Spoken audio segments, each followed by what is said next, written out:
Hello everybody, my name is Raul Lacara. I am a current senior here at Stanford. We are going to be making for you some gingerbread cookies, and I also have a very special guest with me, and he is also my dad.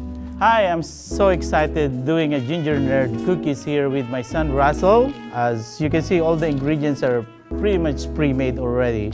And we're doing the cutting right now, so we can just do it gently and just put it on the sheet pan. I recommend it to put in the fridge for another 5 minutes to cool it down. I have a pre-made baked gingerbread. Glazing is a little bit tricky, and making sure you don't over-glaze it, and you need to cool it down. So after it cools down, it will be like this.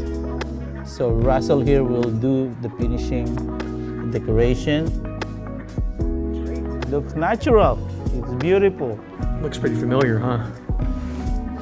I've had a blast making these gingerbread cookies with my dad. I think both of us are hoping that you all get to spend some time with your loved ones over this winter closure. And from the both of us, we would like to wish the Stanford community a very happy holidays. Thank you for watching.